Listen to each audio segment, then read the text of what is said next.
Hi there, it's Craig here. So the decision has been made. It was practically unanimous. The Craig Talk material will now start to appear on this channel. Not that I'm going to port the old videos over to this channel. I may do some of them, but mostly I'll probably talk about new things and maybe elaborate on some of the topics I covered on Craig Talk, which is what I'm going to do right now. But thank you all so much for helping me make this decision. It was something I've been thinking about for a long time, and you really helped me come to the right decision. Now, just 5 minutes ago, and this is not the video I had planned for the first video on here as a talk video, but just 5 minutes ago I read a response to one of my Craig Talk videos about what happens when you die. And of course, you know, I mean, people are going to have their opinion, and this particular person and many other people believe that when you die, and that's the end of the world, that's the end of your world, you're gone, and it's over, you're finished. And while you're here, you should make the best of it, which I believe, and you should spread yourself around as much as possible and put your ideas in other people's heads, so when you are gone, you know, you live on in those people, which I also believe. You want to make sure that when you do leave this world, and the people that you leave behind have a piece of you inside of them, that you've affected people, in effect you've affected the universe in some way, and you continue to affect the universe after you're gone. You've made your mark. Now, when I say you've affected the universe, I want to cover this quickly before I get into the what happens after you die stuff. The universe is made of matter. You know, one of the things that's made out of is matter.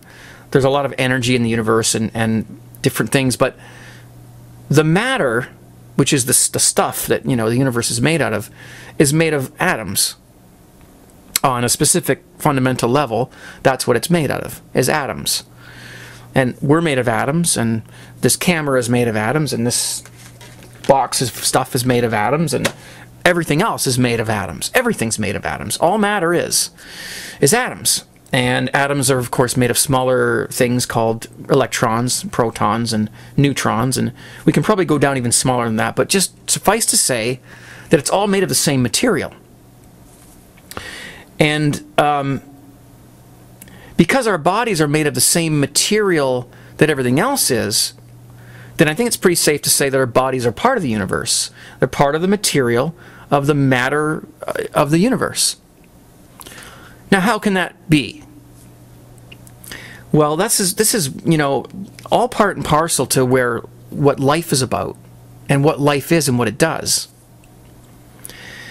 So, before you come to the conclusion of saying, well, when you die, you just die, and that's the end of it, before you come to that conclusion, you really have to ask yourself some questions and answer those questions logically before you can say, when you die, you just die, and that's it. That's the end of you. And one of the questions you have to answer is, or you have to ask yourself is, why does life have this tendency to multiply and become more complex, more, you know, more of itself, to create more of itself, to spread itself around? I mean, that's what life does. You know, if you killed off all life in the universe, I mean, the definition of life that you may think is basically plants, animals, bugs, fish, creatures living here and elsewhere in the universe, if you killed it all off, I believe it would return. And here's why. I don't think that life stops. I don't think the definition of life stops at creatures, plants, whatever. I think life started the moment the universe began. Okay? And this is a concept that you're just going to have to trust me. Just let me explain this.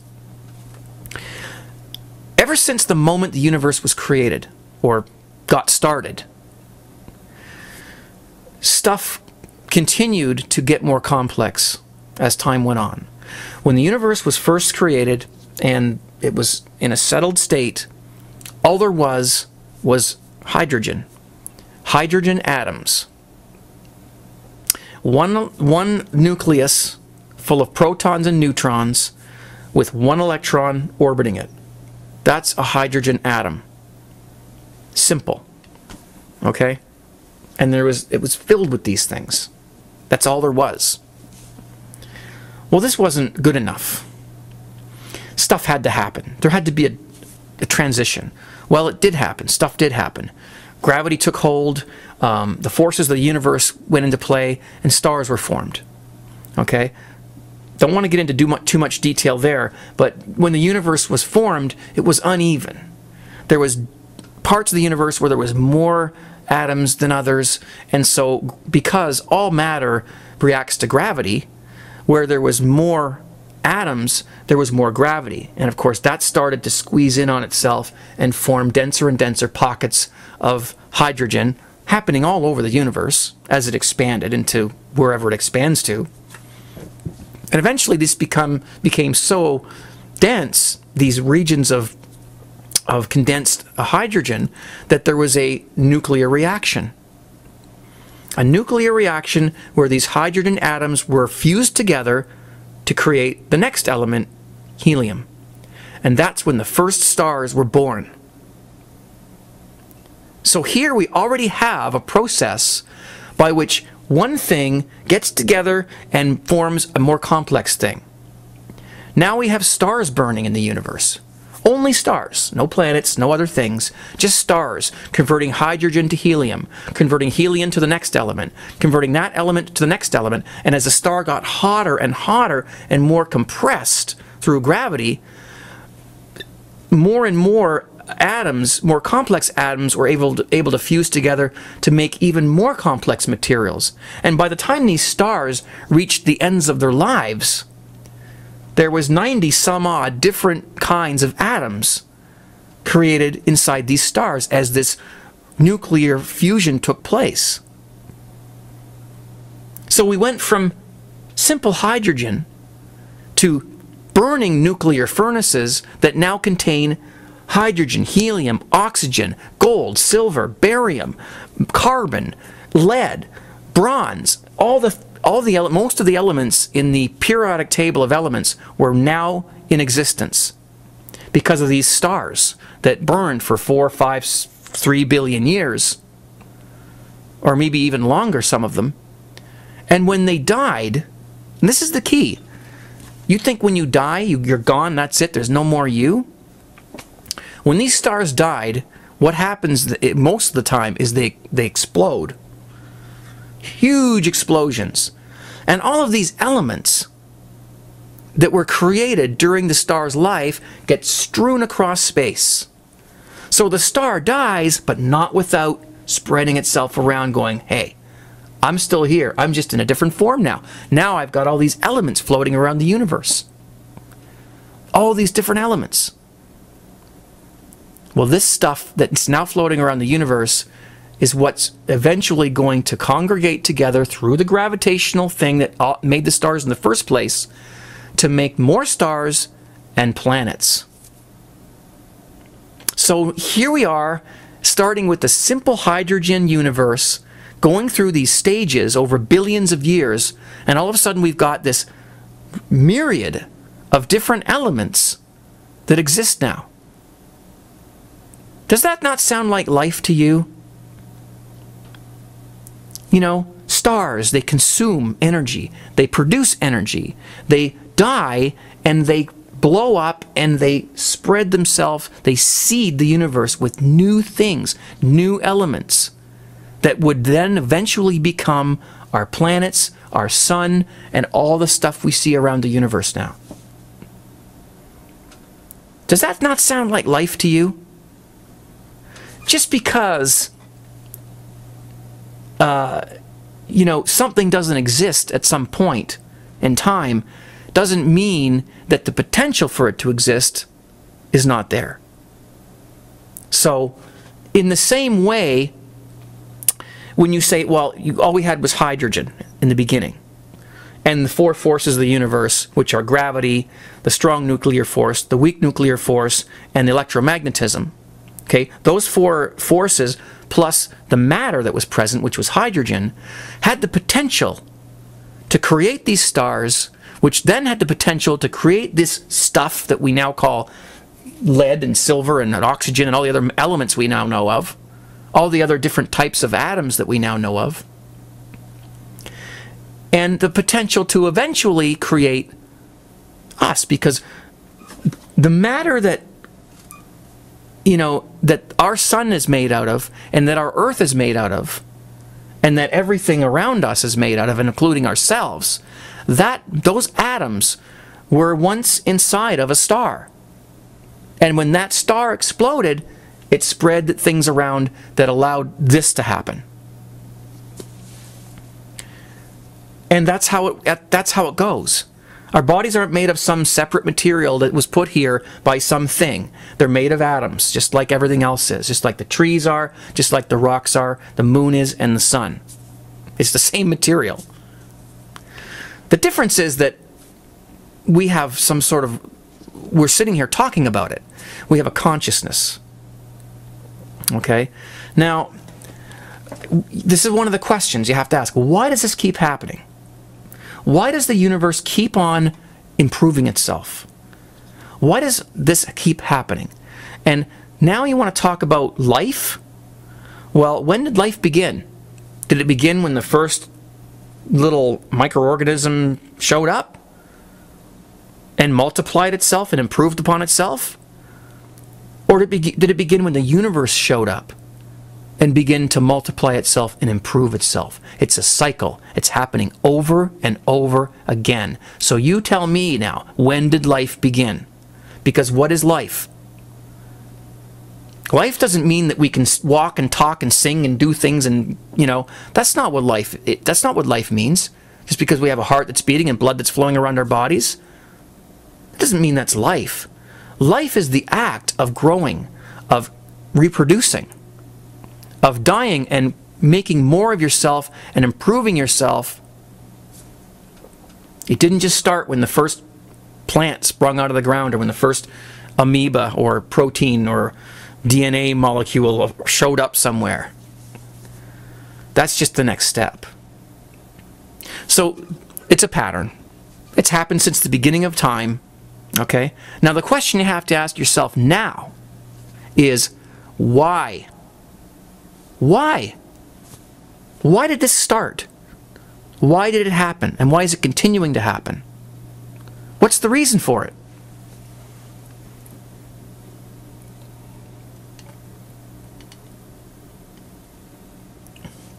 My beer's lost all its head. Oh well. Too much gabbing. Now here's where you have to kind of take a little break and maybe trust me for just a second. I can't, just like some of you can't believe that there's life after you die, because it just doesn't make sense. I can't believe that the universe and all of these procedures that I just told you about happened by accident. Okay, I just can't believe that, you know, before you were born, like when your parents were young, and before you were even thought of, the potential for you to be here was there. There were two organisms walking around this planet who had the cells in their bodies that when joined would potentially make you. So the potential for you existed. Okay? That's a fact. I mean, that's true. There's nothing, no disputing that, no argument with that. The potential was there, and it happened. By the same, you know, rule, when the universe was created and there was just hydrogen and those four forces I told you about, the potential was there. The potential was there for life to exist, for the stars to exist, for the planets to exist, and for you and I to exist. That potential was in that early universe. If it wasn't there, it just wouldn't have happened. That potential was programmed. I can't believe that that could have possibly been an accident. It was programmed into the universe. The forces and everything was just perfectly balanced so that this could happen. Because this is, look, it's happened. And it keeps happening. And if you believe there's life on other planets, even simple life, it's happening there too. It's not just an accident, you know? It's not just a strike of lightning in a certain protein and bang, we've got, you know, no. You've got to believe there's life elsewhere in the universe. And then you've got to believe, and I'll talk about that in another video. I've already talked about it, but I'll go into it again. And you've got to believe that this can't be an accident. Because however much we can look around our world and think of the imperfections and the shit that's going on these days, with, you know, and whatever, however you want to interpret what's going on, sometimes it can look pretty bad. But that's just because of humans and what we've done, and what some of us have done, and some of us are suffering because of it. But that's got nothing to do with life itself. You know, if you look around, this is an amazing thing we've got here. Look what we're doing. Where you're watching, you know, I mean, come on, think about it. All this from hydrogen. That's no accident, folks. I'm sorry. So if you can get that into your head and just say, you know, okay, why then? Why was this universe put together in such a way that we could have what we've got, and even beyond this, whatever the next step is in our evolution, not just ours, but in the evolution of the universe, of, you know, what the next stars are going to produce when they blow up, and what the next life is going to be like, the next type of, you know, life that emerges around in the universe. It's amazing. How could that be so perfectly packaged into this early universe? All there was hydrogen and those four forces. To me, that looks like it was engineered. And I can't, there's no other logic to this. So if it was engineered, then you have to ask the question, by who? Or by what? Okay? And so now you have to believe that there's, you see, you gotta walk with me here. This is, you know, you gotta have some faith in what I'm saying here. Now you have to believe that there was something here that created the universe. Call it God, call it a supreme being, call it a grand consciousness, whatever. It doesn't, I don't care what you call it. It's a thing that was here that preceded the universe.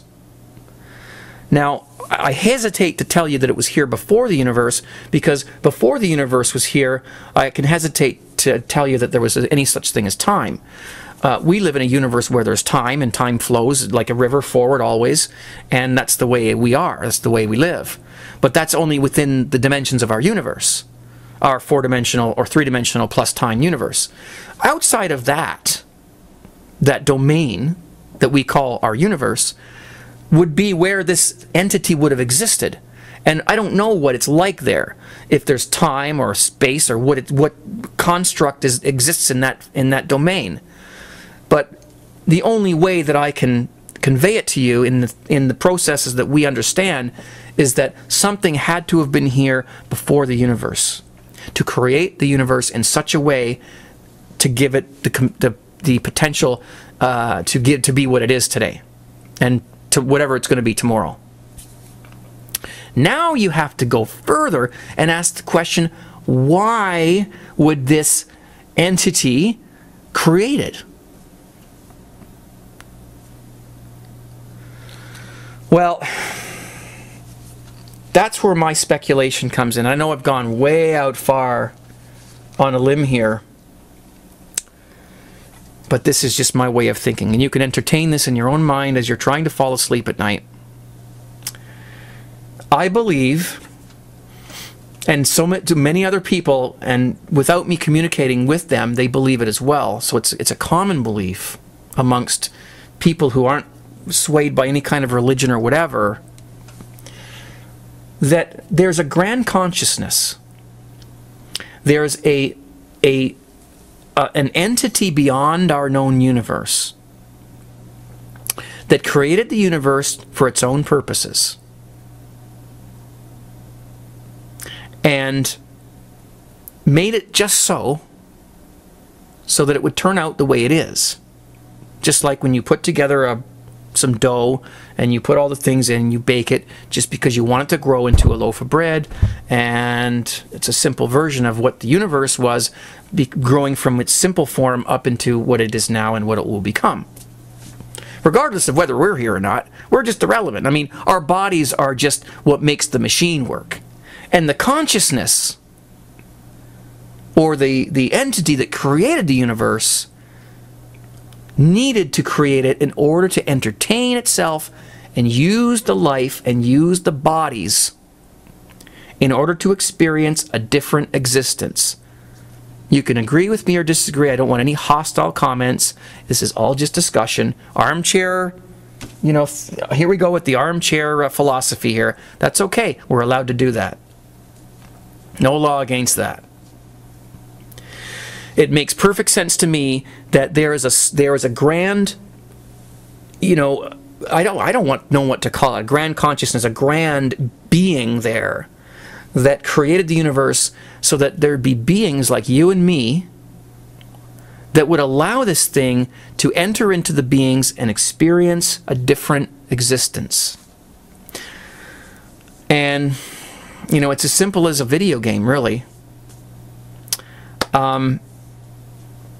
Just like human beings created the game World of Warcraft, where we kind of forget about our bodies and we go into this virtual world where we run around doing things on this computer screen, and that's who we are at that time.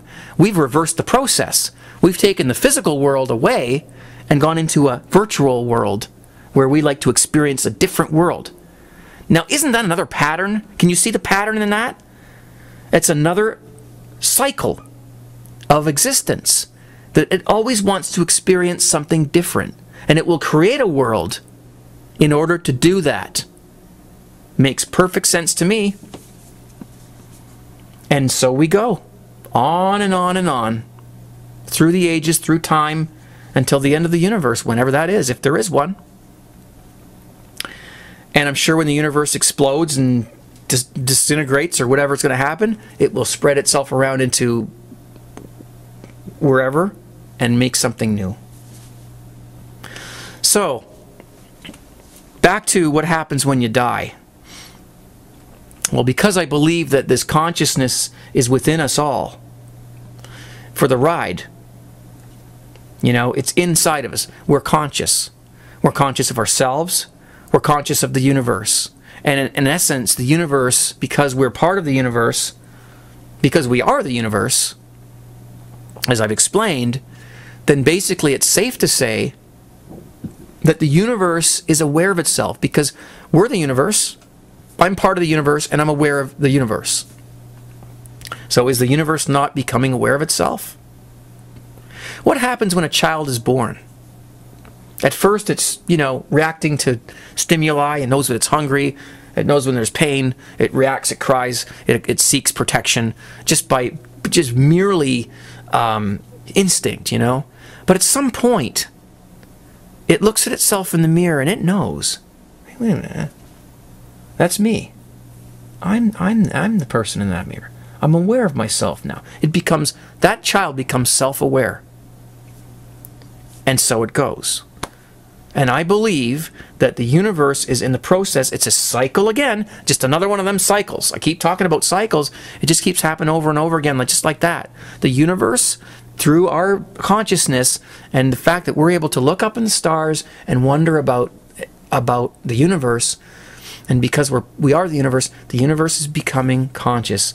The consciousness of the universe is developing. And wherever this is going to lead to, I don't know, because I probably won't be here in this body when it happens. But there's more. There's a development, there's an improvement, there's an evolution, and a consciousness shift coming at some point in time, where the universe will snap into a consciousness state of awareness. And that's what's starting to happen through us and other beings around the universe that may also be aware of the universe. It's alive, people. It's alive. Okay, so when you die, what happens? Your body stops working, okay? It stops functioning, and the part of the consciousness that entered your body in the first place in order to experience this matter world leaves your body and goes back to where it came from. It's as simple as that. I mean, the Bible describes it in a weird fictional way, you know, and with stories and rhymes and things, and I'm not knocking the Bible, believe me. I think the Bible's got it right. It's just disguised a little bit with, you know, with sort of wordy things, but I believe that the whole concept is true, is that, you know, when we're born, a soul, a part of this grand consciousness, where God, whatever it is, enters our bodies, lives the life of what we live, and when our body dies, this consciousness leaves our bodies and goes back to where it came from, goes back to the consciousness, and your knowledge and the essence of you is carried with that, so that this grand consciousness, not only does it ride along with the universe and experience everything, but it learns, it gains things from the universe. It takes things from the universe, from the experiences that it has while it's living in these bodies. It's improving itself. There's another cycle. It's improving itself through the universe. Everything is about improving itself. There's no form of entity or life that's ever going to endeavor to destroy itself. It's never going to happen. In small little pockets like our planet, yes, we do that, but as a whole, life will never do that. I hope that clears this up. I mean, this video is long, and I don't want to go on and on and on, but the whole purpose of life is to go on and on and on.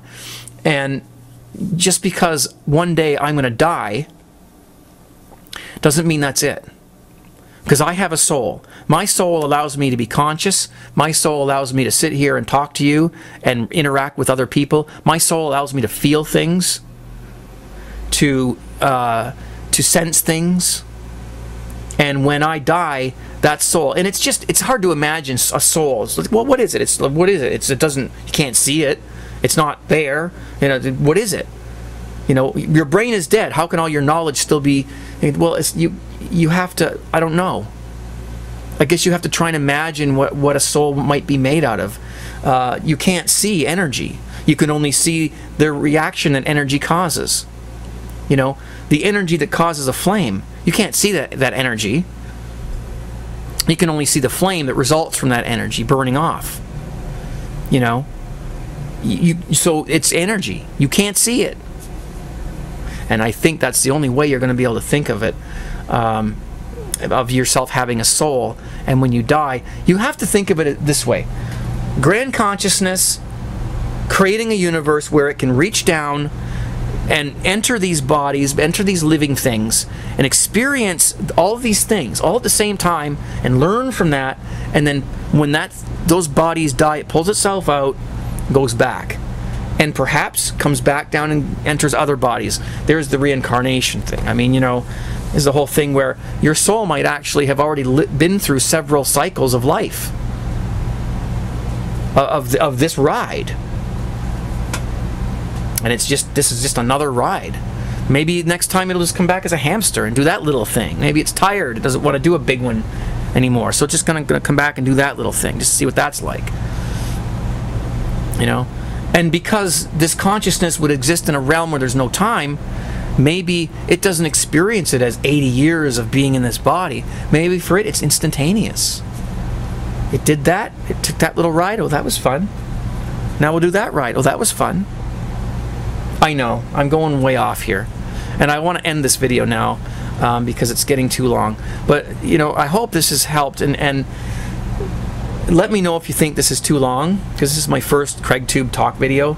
I don't like to cut things short and edit stuff down because I want to get all my points across. But I hope that helps with this whole life after death thing. And, you know, I don't want any religious discussions in here. It's not what this is about. If you believe in a religion, that's fine. Then this isn't your bag. You don't agree with this, and that's okay. We don't need to fight over, you know, what's true and what's not as far as that goes. But so anyway, thanks for watching. This This is not the video I had planned for my first talk video on here, but it was like I couldn't connect up the camera fast enough. I had to say this stuff. So, cheers. My flat stout has a little bit of a something on top, but not much.